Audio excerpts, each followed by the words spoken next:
may sagot iti 2010 UMPIL awardee Apo Ric Agnes.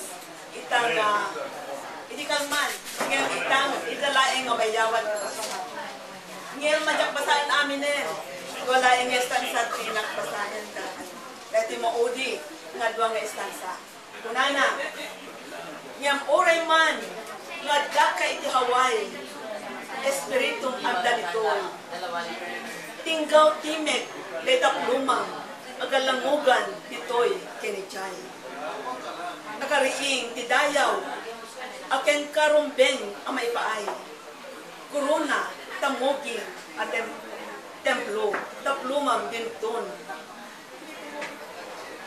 margay alangarod agtamed kamiken ka itinaypasabok abaligin sa buday mo sa buday mi iti GUMIL Filipinas indagdadumang agbari-bari kami asumuknal nadayaw apagturayam wen agyag ka iti puso kenrik nami ako manurat Diyos na itangina ket kitaway kuma ti mararaem ken mamibibig nga manurat ni Engineer Ric Agnes taumay na awaten ito'y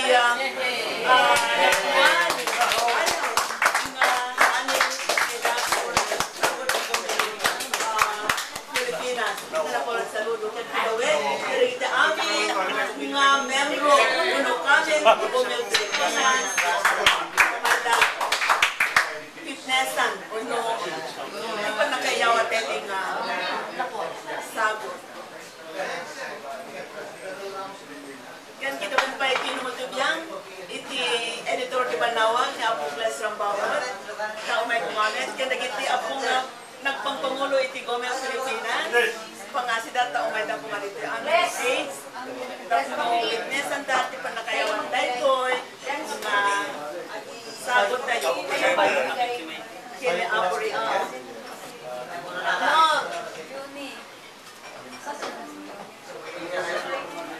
Juni.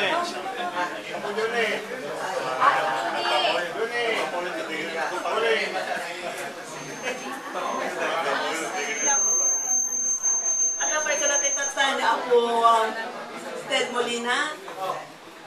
Apo Johnny Bolong, pangasyo ito magiging. Dapat ni Rodi. Let's go over.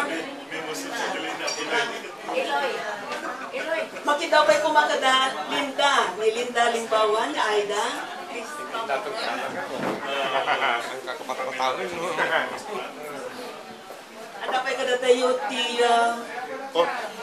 Presidente Tinamyan, Dr. Bisaya.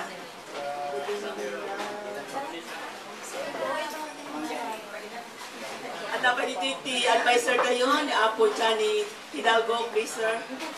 Vamos, President.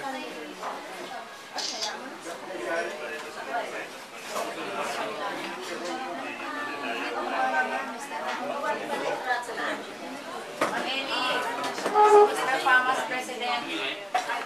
Ay, oo pala, our Thomas President, please come sir. Join us, please. Thank you.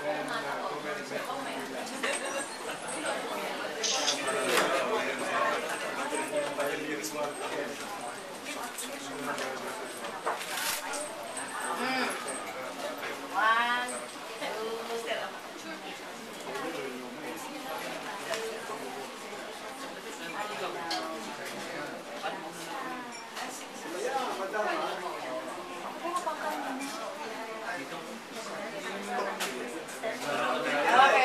One five.